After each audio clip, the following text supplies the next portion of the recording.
Thalia, is that you? Thalia, when I returned home for the first time in 4 months, I found my daughter in the bathroom with no lights on. I had returned to my parents' home in the countryside for a while to help them. My daughter's long hair, which she had been so proud of, was scattered on the bathroom floor, and her clothes were stuck to her slender, soaking wet body. I entered the small bathroom and shook my limp daughter by the shoulders. Thalia, are you okay? What the hell happened? My daughter slowly looked at me as if she had come to her senses. Mom! Mom! Sounding relieved, my daughter started crying out loud. I saw nearby that her hair was not only cut with scissors, but also shaved with clippers. I was devastated as I hugged her, especially since my daughter was planning to get married soon. Eventually, my daughter calmed down and started talking little by little. Amara and her father beat me. Although I was vaguely aware of this, it was still a shock to learn that my husband was complicit. I think he had a plan. He wanted to ruin my marriage. He told me he'd be away from home for 5 days and that I should break off the engagement before then. Unforgivable. Holding myself from going crazy, I called my husband to find out the truth. Hello? Oh, what's wrong? We're at the airport right now. We're going around Hokkaido on a 5-day, 4-night trip. We're going to eat lots of delicious food.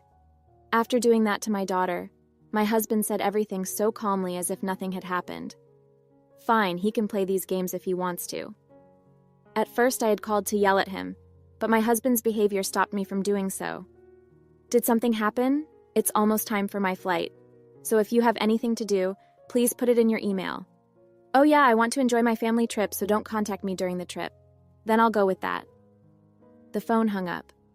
My love for my husband, my trust in him, and the bond we've had together. At that moment, I felt like everything came crashing down. Thalia, I know that this house is a memory of your father and our family, but I think it's time we let go of this. My daughter gave a small nod to my murmur. I will never forgive those who hurt my daughter. I immediately started making preparations to put them through hell, and my daughter and I left the house. I'm Patricia, 51 years old. We are a family of 4, including my husband and 2 daughters. The older daughter, Amara, is 33 years old, married 6 years ago, and lives out of town. My younger daughter, Thalia, also seems to have found someone she wants to marry at the age of 25. From what people hear, it sounds like a normal family. But ours is a step family where both my husband and I remarried, each of us having children. And now we are facing problems that ordinary families don't have. I lost my ex-husband in a traffic accident when I was 28 years old. At that time, it happened so suddenly that my vision went completely dark, and I couldn't do anything but cry.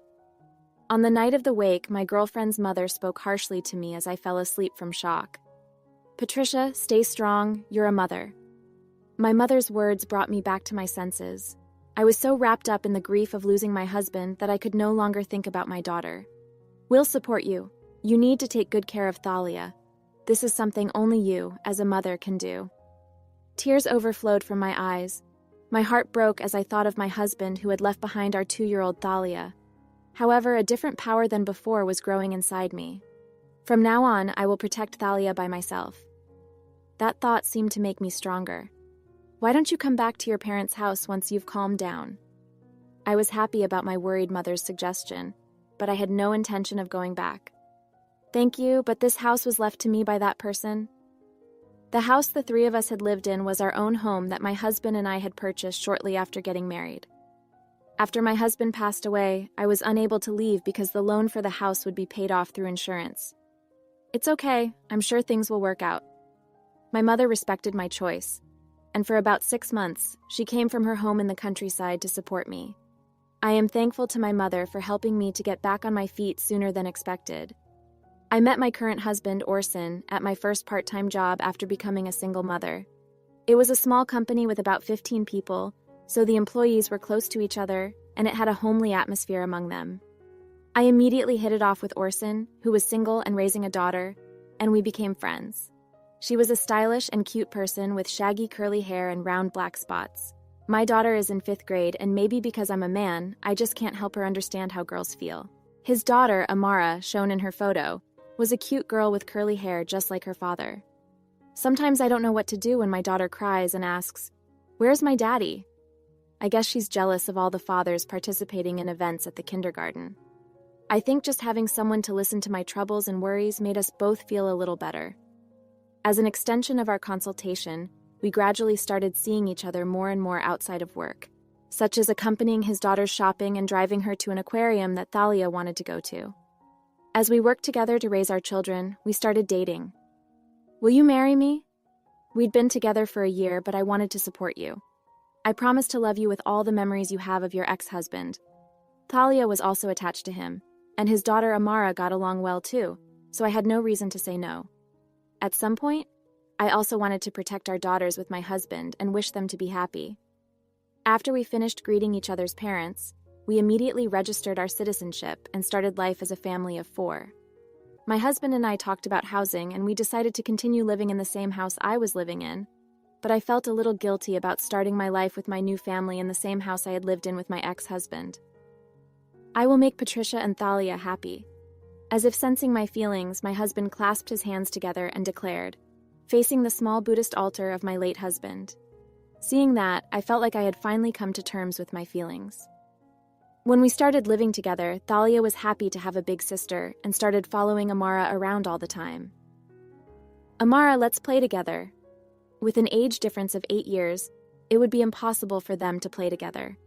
"For junior high school, Amara, it's just like taking care of a baby, Thalia. Don't be so selfish." "I'm sorry, Amara." However, while Thalia was persistently clinging to her, Amara didn't mind and smiled at Thalia.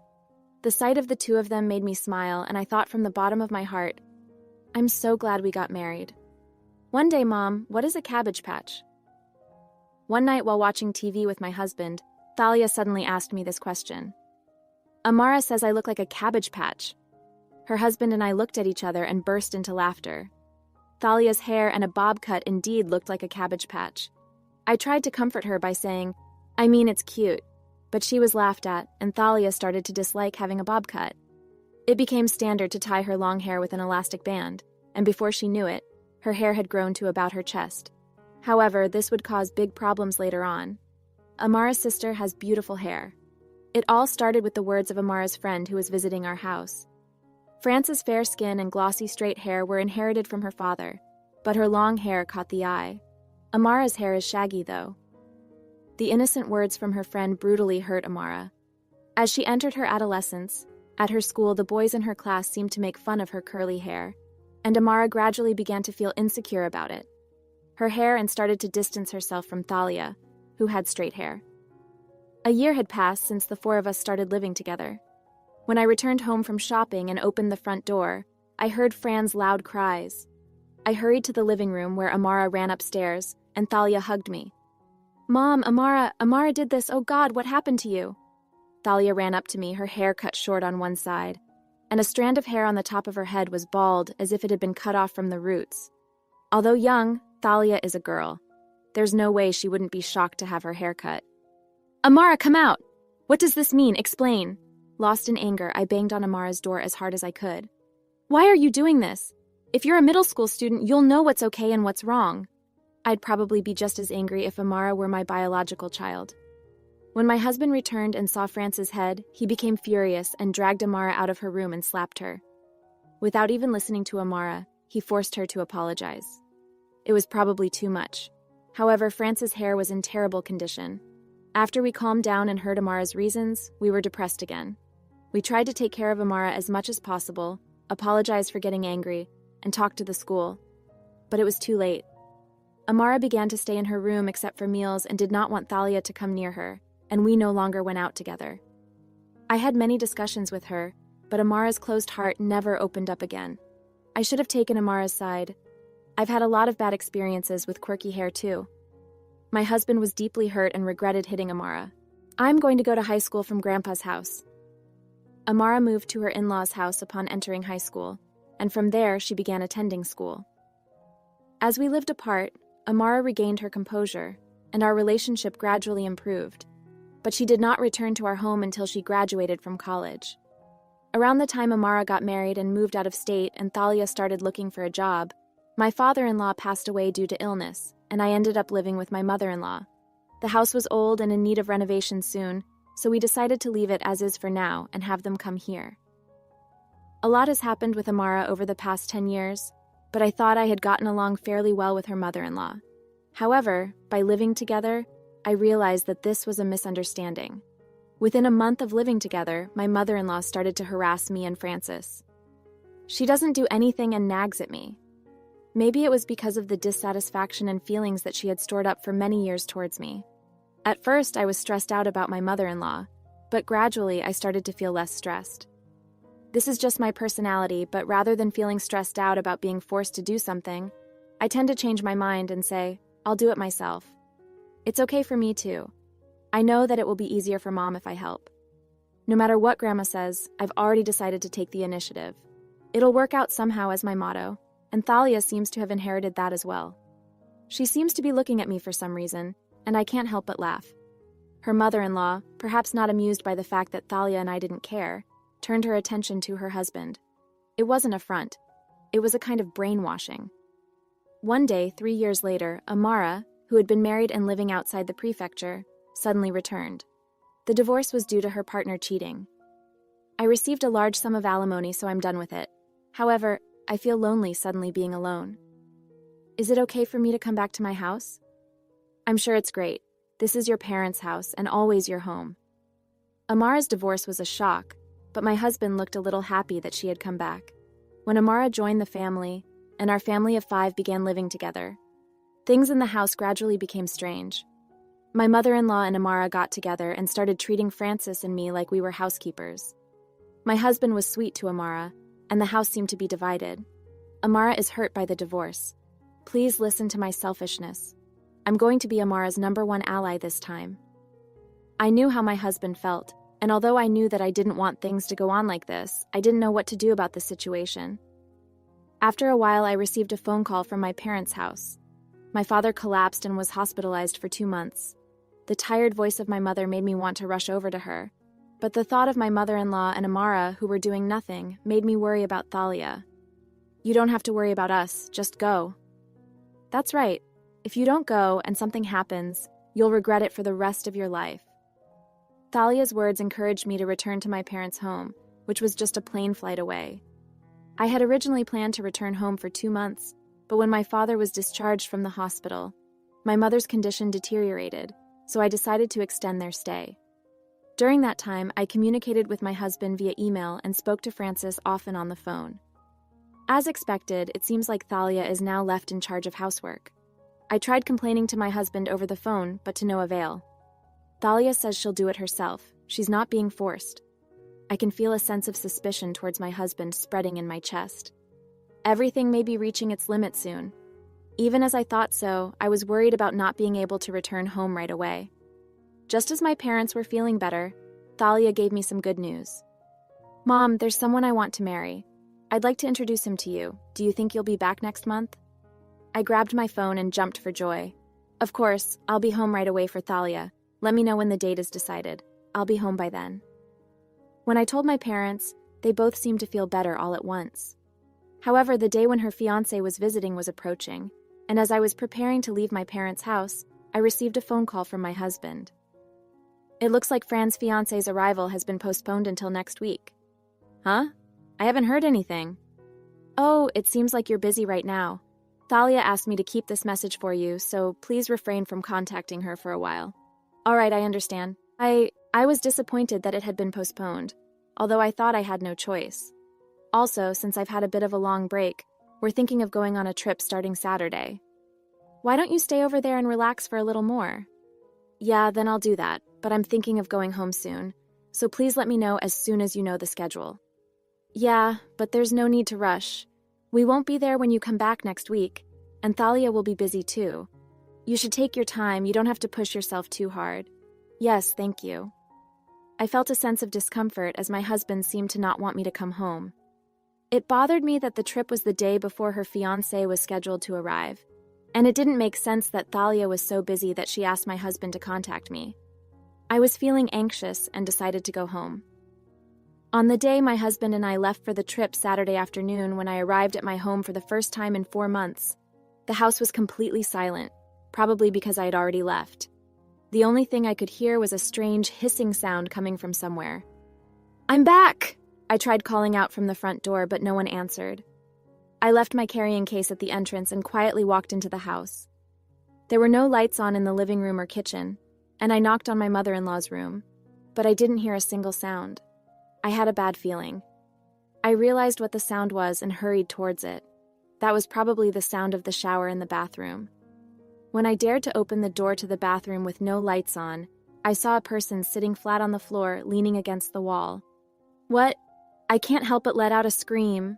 When I gingerly turned on the light, there was a Thalia that was way different than when I had last seen her. Her long hair, which she was proud of, was scattered on the bathroom floor, and her clothes were stuck to her slim, drenched body. Thalia! Thalia! Inside the bathtub, a cleaning brush and a shower head with running water were left, making a hissing sound. I turned off the faucet and went into the small bathroom to shake Thalia's shoulder. Thalia, are you okay? What the hell happened? Thalia came to her senses and slowly looked at me. Mom! Mom! Thalia seemed relieved and started crying out loud. Thalia's hair, seen nearby, was not only cut with scissors but also shaved with clippers. Only some parts of her long hair remained, such as around her nape. I was so devastated that I hugged Thalia. As I hugged her trembling body, I remembered the past. It's Amara again, but Thalia is no longer a small child. It's hard to believe that she couldn't resist and had her hair cut, but the reality is that she was able to do it. Imaginations that I don't want to think about are taking over my mind. I was so frustrated and sad that I cried with Thalia as I hugged her. Even though her marriage to the person she loves has already been decided, I couldn't help but feel a pain in my chest. Eventually, Thalia calmed down and started talking little by little. Amara and my dad did this. Although I had a vague understanding of my husband, I was still shocked. Thalia was cleaning the bathroom when my husband suddenly grabbed her from behind, and Amara cut her hair. Even though she tried to resist, she was unable to move in the small bathroom, and my husband held her down in his arms as Amara shaved her head. I think he was planning it. He took my phone away a while ago. I think he wanted to destroy my marriage. After cutting Thalia's hair, the three of them left with the travel bags they had prepared. I'll be away from home for 5 days, so break off the engagement by then. Unforgivable. Holding myself from going crazy, I called my husband to find out the truth. Hello? Oh, what's wrong? We're at the airport right now. We're going around Hokkaido on a 5-day, 4-night trip. We're going to eat lots of delicious food. After doing that to my daughter, my husband said everything so calmly as if nothing had happened. Fine. He can play these games if he wants to. At first, I had called to yell at him, but my husband's behavior stopped me from doing so. Did something happen? It's almost time for my flight, so if you have anything to do, please put it in my email. Oh yeah, I want to enjoy our family trip to the fullest, so please don't contact us during the trip. I'll be going then. With that, the phone hung up. At that moment, I felt like all my love, trust, and bond with my husband had been destroyed. Thalia, I know that this house is a memory of your father and our family, but I think it's time we let go of this. Thalia nodded slightly at my murmur. Then, just as she remembered, she stood up, took my hand, and walked over to a small Buddhist altar in the living room. The door to the Buddhist altar was closed, and the photo frames of my late husband had been put away. Is this what my husband thinks? The hesitation completely disappeared from me. I opened the door to the Buddhist altar and placed my hand on the portrait of Thalia's father placed inside. Then, as I hugged Thalia next to me, I once again swore to my ex-husband, I must never forgive those who hurt Thalia. 5 days later, Thalia received a frantic phone call from my husband. When he realized Thalia wouldn't answer, no matter how many times he tried, my cell phone finally rang. Hey, what's going on? I can't get into the house, I can't contact Thalia, and the locks seem to have changed, and there's a sign out front saying this house is for sale. When my husband answered the phone, he sounded panicked, probably because something impossible was happening. Oh, I sold it. Shouldn't you guys go back to your parents' house? Your mother-in-law has the key, right? Huh? We haven't used that place for 3 years, right? The bed is moldy and unusable. Maybe I've arranged for your luggage to be delivered to your parents' house tomorrow, so why don't you just stay at a hotel tonight? Seeing my calm demeanor, my husband murmured anxiously, Wait a minute, you just sold the house? Why? After taking a breath, I answered my husband's question. Why? Why don't you think on your own? Why did I come to do this? You don't remember anything, oh no. My husband must have thought that I was still at home and didn't know about Thalia. No, I can explain. Wow, you can leave Thalia in such a state and go on a family trip. There must be a great reason. Please, Patricia, listen to me. No matter what the circumstances were, there was no way he could be forgiven for doing something like that to his daughter. I will never forgive you for hurting Thalia. I'll hear your excuses tomorrow. I'm coming for your head, so be waiting at your parents' house. With that, I hung up. The next day, Thalia and I visited our in-laws. It seemed like the package had arrived, and there was a pile of cardboard boxes in the Japanese-style room next to the entrance. Thalia took off her wig and knit hat at the door and glared at my husband. Seeing again the terrible condition of Thalia's head, my husband lowered his gaze, unable to look her in the eyes. "Oh, Thalia, I'm so sorry." He tried to apologize in a quiet voice, but neither Thalia nor I had any intention of settling for anything like that. When we got home, the 5 of us sat facing a table in the Japanese-style room. "Wow, what a terrible head." Amara pointed at Thalia's head and hugged her stomach, laughing. "If that's the case, you can't have a wedding. You won't be able to see your fiancé in that state, right? Has the engagement been broken already?" Amara continued to laugh, and I couldn't help but raise my voice. "Why did you do this?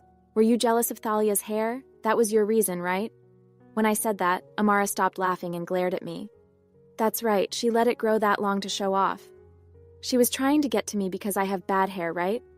I cut it off because she was provoking me." Amara snorted as if what she had done was normal. "That's nonsense. Is that why you chopped off my hair? That sounds stupid. I was just letting it grow because my boyfriend said he liked it. I don't have time to provoke you." Amara's face suddenly turned red at Thalia's words. "All men like straight hair. The girl my husband cheated with also had long straight hair like you. That's why I was angry. You wouldn't understand how I feel about having curly hair." "In that case, how do you know how I feel about being shaved? If you're angry, it's okay to cut someone's hair, right, Mom?" I asked as I took the clippers out of my bag. Amara's face suddenly changed as Thalia grabbed Amara's curly hair and turned on the clippers. Amara yelled no and held her hair back, then threw her body down on the floor and started crying. I'm so sorry, I was so frustrated. I was miserable because I got divorced. That's why I couldn't allow Thalia to be happy. I'm so sorry." Amara rubbed her head on the floor and began begging while lying face down beside her. My husband also knelt. "I'm sorry. I've always felt guilty about Amara. Back then, I hit her without even listening to her. So this time, I decided to take Amara's side. I understand how her husband feels about her guilt, but this isn't a matter of taking sides." However, before I could say anything, her mother-in-law spoke from the side. "Thalia isn't part of our family, so we can't help it. Patricia is Orson's wife, but Thalia is someone else's child, right? I still haven't forgiven her for hurting Amara when she was in junior high school. While Amara was staying with my in-laws, my mother-in-law probably listened to Amara's words and sympathized with her. That's why she was taking revenge by treating me harshly too. Yes, we both regret what happened, but Amara wasn't the only one who was hurt. Thalia was hurt too when her hair was cut. But you only blame Amara. You didn't feel sorry for Amara. We regretted that too. But at that time, Amara was in middle school and Thalia was only 6 years old. Even if they had been sisters by blood, I would have still scolded Amara." My mother-in-law fell silent. The difference in power between Amara and Thalia at that time was obvious again. What Amara and my husband did was clearly over the top. My mother-in-law must have known that too. When my mother-in-law became quiet, my husband began speaking in a trembling voice. "It was hard on me to watch Frances grow up looking just like her father in the photo. I was jealous of Frances' father. I wasn't that good looking. My hair was shaggy and I wore glasses. I was anxious that you might start thinking about him through Frances. When I came here and started living together, I realized what my mother-in-law was instilling in my husband. My mother-in-law played on my husband's feelings of inferiority and guilt and tried to isolate Thalia. I never once thought of replacing you with that person. I loved your cute shaggy curls. Hey, what happened to love me with every memory of that person? Wasn't that what you promised?" My husband looked at me in shock, then looked down with tears streaming down his face. It seemed to both my husband and Amara that there was pitch-black darkness spreading beyond the curly hair in the silent room. I held out a piece of paper to my husband. "I want a divorce." My husband opened his eyes wide in surprise. "That can't be true. I'm sorry, I finally see what's wrong. I still want to attend Frances' wedding as her father. I can't. I've already told her fiancé about this. When he saw Frances' head, he didn't want you to go to the wedding." Thalia took my arm. She looked like she wanted to go home. Thalia and I stood up, and my mother-in-law hurriedly stood up. Wait a minute, what about the house? This place is old and I can't live in it anymore. Strangely, you sold the house without consulting Orson. My heart was about to calm down, but I felt waves rising again. I asked in a low voice, looking into my mother-in-law's eyes. That house was left to me by France's father and is in my name. You wouldn't want to live in a house built by someone else, right? My mother-in-law's lips trembled, and she sat down without saying a word. After checking out the expression on my mother-in-law's face, Thalia and I started walking. Finally, Thalia turned and called out to my husband and Amara. I'm not going to let this slide. Wait, what do you mean by that? I called the police that day. I talked to them. Yes, that day we called the police. The police officer who came to the house told us that since the crime was committed within the family, we should discuss it carefully before deciding whether to report the crime. I've been thinking about it, but I'm going to file a police report about Amara and her father, Thalia announced in a cold voice, looking down at my husband and Amara. Wait a minute. Hey, please just don't get the police into this, Thalia. Please forgive me, please. We're family. We've been living together for 20 years. You're supposed to be married soon. You too will become the daughter of a criminal. My already turbulent heart trembled with anger. I don't understand why my husband brings up the word family here. Don't be silly, even though we've been together for 20 years. You get jealous and make Thalia feel scared. You're the ones who destroyed our family. You're turning Frances into the daughter of a criminal. Perhaps because he had never seen me so angry, my husband froze with his mouth open and was trembling slightly. If you really care about us, shut up and divorce me now. Can you live without me? My husband looked at me with tearful eyes, as if this was his last hope. It's like an abandoned puppy. I straightened my back and looked at my husband. It's okay. We'll make sure that the assets are divided properly, and that we have the insurance money left by France's father. We'll be able to sell the house. We'll manage somehow. The three of them can't say anything anymore. I left the moldy smell of my in-laws' house and breathed in the fresh air outside. Thalia and I looked at each other and walked out together with relieved faces. Afterward, Thalia and I went to the police station to file a report. My husband and Amara were summarily charged and sentenced to fines. Even if they don't go to jail, they will still have a criminal record. It appears that my husband was fired from his longtime job before reaching retirement age due to his criminal record. Their in-laws' house needs renovation, and their lives will be difficult from now on. After my divorce was finalized, Thalia and I moved into a relatively cheap 2DK apartment. Thalia will be getting married in 6 months as planned. My husband contacted Frances and wanted to pay for her wedding as compensation, but we both know they don't have the money to pay, especially not after their fine. We didn't want to do something uncomfortable like having her wedding performed on my husband's debt, so she flatly declined. After a while, I received a letter from Amara apologizing. She finally realized that it was her obsession with her straight hair that had been tormenting her for so many years. The letter said, even though she knew Thalia was not to blame, she was jealous. She said, as Amara's mother, I was heartbroken to think that she compared herself so much, causing so much pain. From now on, I sincerely hope that Amara can let go of her attachments and learn to love herself. Thalia has since dyed her short hair a bright color. Her hair color, which is reminiscent of milk tea, matches her fair skin. Maybe being a bride with short hair isn't so bad. Yes, no matter what hairstyle you have, you are still you. Once we get married and Thalia moves out, I plan to move out of the apartment and move back to my parents' house. Once I have finished my role as her mother, I plan to take care of my parents and repay them for raising me. No matter what happens, I'm sure it'll be okay. Yeah, it'll work out, right? We looked at each other and laughed. Right now, I want to cherish the little time I have left as a parent. WTH Thalia. Let's finally get started on this new chapter of our lives together, embracing the future with hope and resilience. As we stand here stronger than ever, we know that no matter what challenges lie ahead, we will face them together. With Thalia by my side, I feel empowered to tackle whatever comes our way. Our journey may have been tumultuous, but it has brought us to this moment of clarity and strength. Together, we'll continue to navigate life's twists and turns, cherishing each other and the precious moments we share. As we move forward, let's remember that love and perseverance conquer all. With a smile on our faces and determination in our hearts, let's step boldly into the unknown, ready to embrace whatever lies ahead. Thanks for watching. How did you find the story? Let me know in the comments below. Don't forget to like this video and subscribe to our channel for more awesome stories like this. Your feedback and support mean a lot.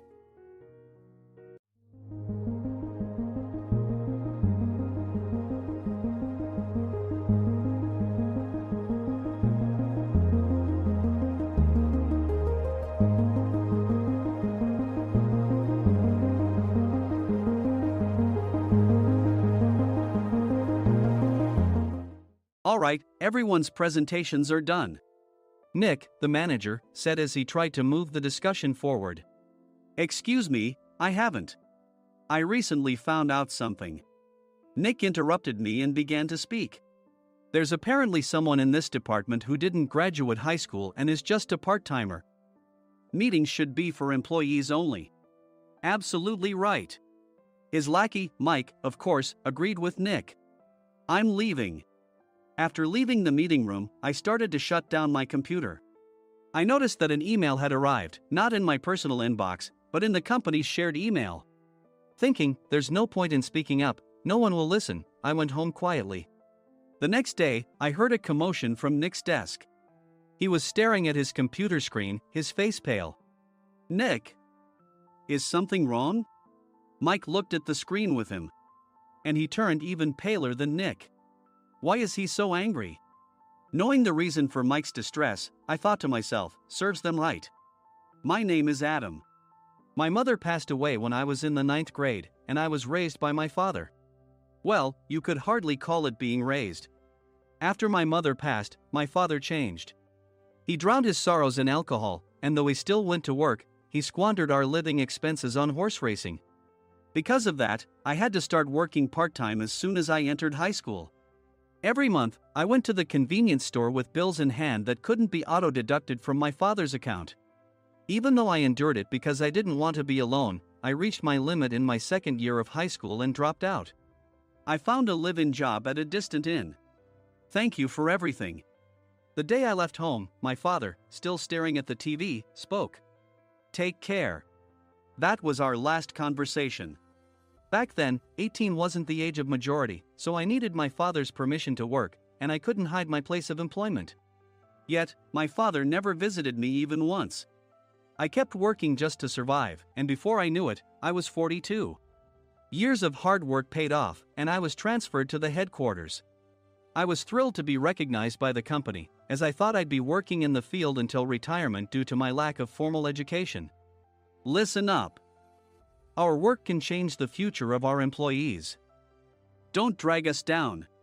On my first day after the transfer, Nick, dressed in an expensive suit, spoke sternly. There was a reason for this. Our inn was located in a prominent tourist destination, known so well that everyone in the state could sing its commercial jingle. At its peak, we had 5 locations within the state. But that was long ago. Due to financial difficulties and aging facilities, only the place where I had worked for many years and the original establishment remained. I was prepared to lose my job anytime, but now there was a glimmer of hope. With the rise of social media, the tourist area where the inn was located started gaining attention again. Depending on how hard the sales department, where I was transferred, worked, we could either thrive or be forced to give up this prime location to the new hotel chains continuously popping up. For Nick, who had switched careers from another industry to strengthen our sales, this was a battle he couldn't afford to lose. I understood why he had to be strict. I will do my best. Nick sneered at my enthusiastic declaration. Did you not hear what I said? I'm sorry. I thought I was listening carefully. Out of habit from years of customer service, I apologized reflexively, though I had no idea what had offended him. Someone was watching me with a smirk. In this department, there are those who are expected to excel and those who have been shoved here because they have nowhere else to go. You are the latter. It was Mike, the section chief. He's 7 years younger, at 35. But he was called to headquarters much earlier than I was and had been moving around within the headquarters ever since. I'm not jealous, but I can't accept that he's my boss. Graduating from a prestigious university, he has an unusually high pride and caused many problems as a newbie, making things very difficult for me when I was the front desk leader. When I found out Mike was transferred to the sales department a month before me, I was disheartened. Mike is right. With just a middle school diploma, there's not much you can do. Don't even think about achieving results. As if I didn't exist, Nick remarked, "I'm thirsty." Mike eagerly ran to the coffee maker. It seems Mike is Nick's lackey. I regretted being happy about my transfer to headquarters, wishing I had stayed on site forever. Send a direct mail to every company on this list by the end of the day. Nick only assigned me tasks that even a new graduate could handle. What? There are over 1,000 companies. You want me to send to all of them by today? Yes, if you and your fellow misfits split the work, even those with nowhere else to go should finish by today. I glanced at the employees typing away expressionlessly. They were worn out from customer service, only thinking about leaving on time, or were women reassigned after having children. With zero motivation for work. Even Sam, a new graduate from the same university as Mike, who was supposed to be among the expected achievers, had no enthusiasm for the job. Having joined the company wanting to do customer service. I don't care what they say, I plan to quit any time, he said. Only Nick and Mike were highly motivated, making all the decisions between the two of them. I originally only wanted to work at the inn to survive and had no particular attachment to this job. I swallowed my words, thinking I had no right to reprimand them. About a month after the transfer, Nick told us with a frustrated look. To commemorate the 50th anniversary, we've decided to create a plan exclusive for one group per day. Originally, Mike and I were supposed to come up with it, but our president, Mr. Thompson, insists on hearing everyone's opinions. So, you all get a chance. As Nick explained, Mike began handing out prints. Make sure not to embarrass Nick. If your ideas are half-baked, you'll have to redo them. It seemed that they had printed his handwritten notes by Mr. Thompson, which included several questions and a section for free responses. It made sense why Nick had to seek our input, given that all responses had to be submitted to Mr. Thompson. We were given a week to think about it, and a meeting was scheduled to compile our ideas. My plan is to let guests enjoy both the old and modern America. Nick began the presentations. Guests would watch a master confectioner at a nearby traditional sweet shop make sweets in front of them. The welcome drink would be premium tea in a bottle. Nick's plan was certainly attractive. After his presentation, Nick called on us to present in the order we were seated. Just as I stood up for my turn. All right, everyone's presentations are done. Excuse me, I haven't. I recently found out something. Nick interrupted me. There's someone in this department who didn't graduate high school and is just a part-timer. He was likely talking about me. I joined the company as a part-timer and was made a full-time employee when I turned 20. That was 20 years ago, so Nick and Mike probably had no chance to know until recently. Meetings should be for employees only. Absolutely right. After that, Nick kept creating opportunities to solicit everyone's opinions, purposefully excluding me from speaking. The meeting unexpectedly heated up and went past the scheduled end time. A few people asked to leave, and the discussion continued with the remaining few. Still here? Normally, you'd leave in that situation. Though I had no attachment to the job initially, hearing kind words from customers made me want to make them happier. For someone like me, with nowhere to go, the inn was my home and customer service was my life. I felt pathetic about my current self. I'm leaving. I left the conference room and started shutting down my computer. I noticed an email had arrived, not in my personal inbox, but in the company's shared email. Thinking no one would listen to what I had to say anyway, I quietly went home. The next day, while preparing the DM as instructed, I heard a commotion from Nick's desk. In his haste to stand up, he hit his knee on the desk. He stared at his computer screen, his face pale. Nick! What's wrong? Mike, thinking he should be the first to rush over, approached Nick while still wearing his coat. He peered at the screen with Nick. And he turned even paler than Nick. Why is he so angry? Who is responsible for this company? Nick, more irritated than ever, asked, and Mike answered without checking. Probably Sam. Sam wasn't there because he was attending a morning training session for new hires. Nick gave up on getting angry and returned his gaze to the screen. They were looking at an email that arrived right after the end of the working day yesterday. Apparently, no one, including me, had checked it before leaving. The email was from a large company that used us for their annual employee trips. The president and executives of that company also frequently used our services personally. president of the company, Mr. Mason himself, had declared that neither he nor his company would ever use our services again. Well, some companies cancel their employee trips or stop using our services due to financial struggles. Let's just move on. Mike kept wiping the sweat from his forehead with a handkerchief. Knowing why Mike was so agitated, I quietly watched their interaction. Do you know how much revenue we get from that company? We can find other guests to fill the rooms, but we'll lose the banquet costs, gift shop revenue, rental car fees, and more. Moreover, the gifts were supposed to be prepared by the traditional confectionery shop involved in Nick's proposed plan. If it's known that we incurred such a huge loss at this critical time, Nick's position in the company would be jeopardized. Nick took a deep breath, seemingly trying to calm himself. All right, Mike. Go to New York right now and apologize to Mr. Mason. What? You're coming with me, right? I have urgent work to do. I trust you, which is why I'm entrusting this to you. Please. Mike, believing Nick's sincerity, agreed with a determined look on his face, saying, yes. That's Nick for you. Even if Mike went to apologize, Nick would shift all the blame onto him if the client didn't change their mind. Well, it was Mike's fault to begin with, so it served him right. About 3 hours later, Sam answered a call from somewhere and repeatedly apologized, saying, I'm very sorry. Everyone watched to see what was happening. After ending the call, he informed Nick with a weary tone. When Mike arrived at the client's company, he only made things worse, further infuriating Mr. Mason. He was demanding, get his boss here immediately.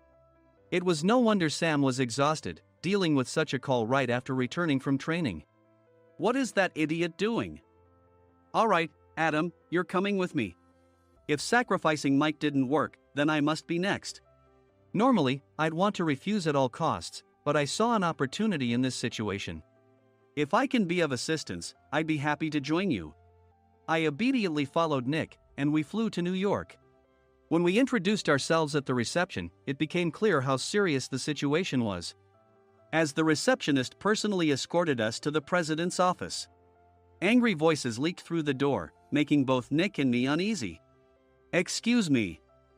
I'm Nick, the supervisor. I understand my subordinate has caused you trouble, and I deeply apologize. Nick, with his experience in the corporate world, knew enough to offer an apology before excuses. However, his customer service skills left much to be desired. I sighed as I saw Mike trembling like a small dog in the corner of the room. What kind of training are you giving your subordinates? Mr. Mason glared at Nick with a red face. The intensity of his gaze made even Nick take a step back. Regrettably, I joined this company only 2 years ago and was unaware of Mike's issues. I should have identified his shortcomings sooner. Indeed. I should have realized sooner. No sensible person would come to apologize and then give a lengthy presentation on the drawbacks of not using their inn. Nick froze, his mouth slightly open. Suspecting the worst, I picked up the documents that had fallen to the floor.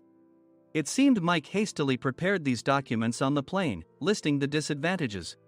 Disadvantage 1: if you change the venue for the company trip, employees might suspect it's for cost-cutting reasons, leading to a negative impression.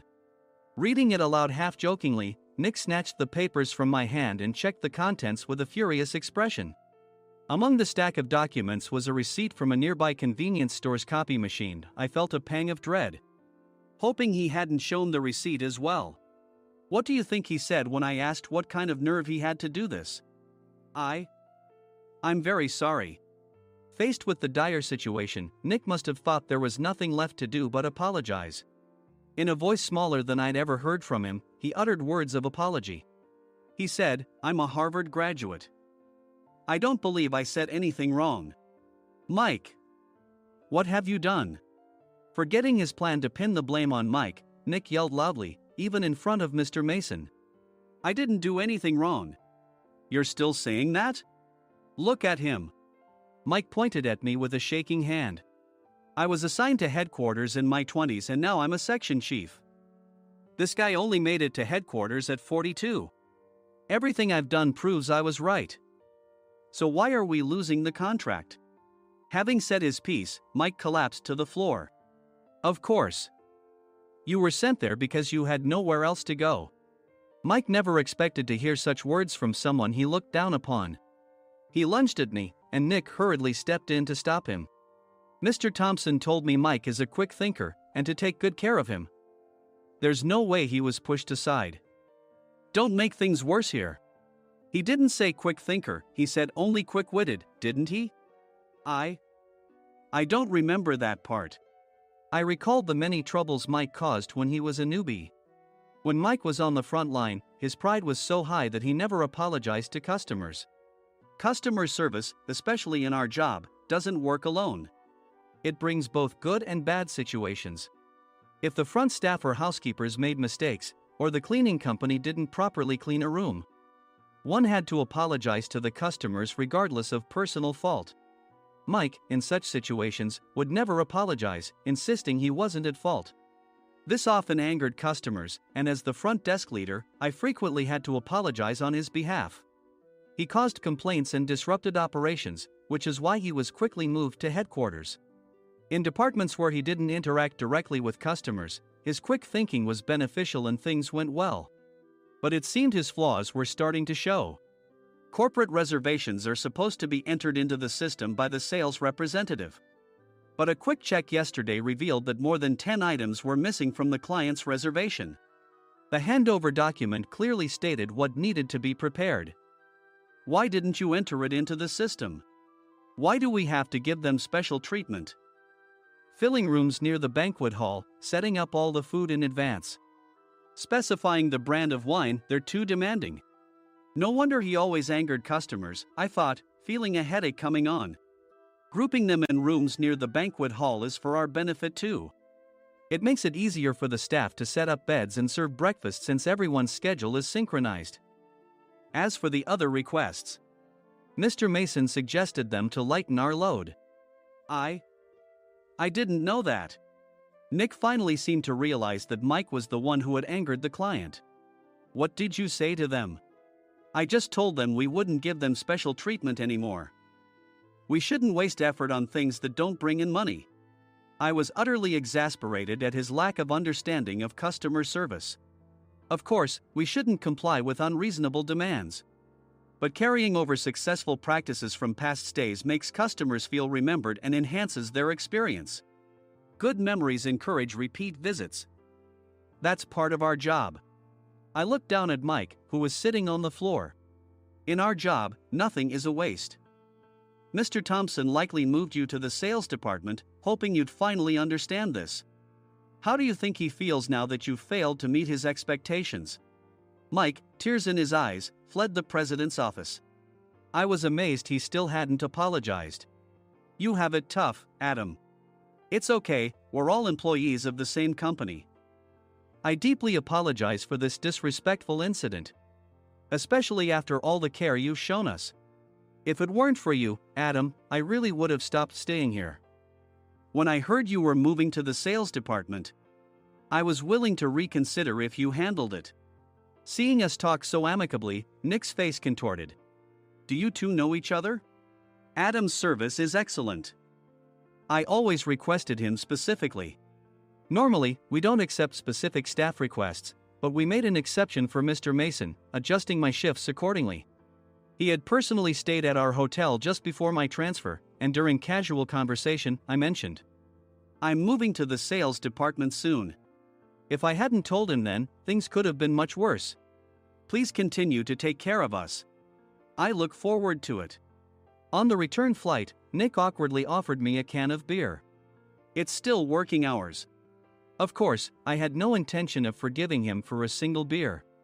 Nick might try to pin everything on Mike and avoid any consequences. While pondering this, a startling fact came to light. Nick, the tea bottles for the plan have arrived. I handed Nick a bottle labeled with our inn's name. They look good. What are you talking about? These are plastic bottles. I had assumed we would use the trendy, high-end bottling tea. But what arrived were ordinary plastic bottles of tea with customized labels. The only unique aspect was the label, which had the inn's name, making it look customized. Upon further investigation, I discovered that a substantial amount of money was set to be paid to the tea company. It was priced like bottling tea. Does this plastic bottle really cost $100 each? The tea inside is specially blended for us. The extra cost is for that. Wouldn't it be better to use another tea company? Or is there a specific reason we must use this one? As Nick continued to make excuses, I showed him a printed email. I informed the tea company's president, Mr. Mitchell, that we discovered irregular payments and he confessed. He said you two were high school classmates and planned to split the extra money. That idiot. Why did he confess? That's not important.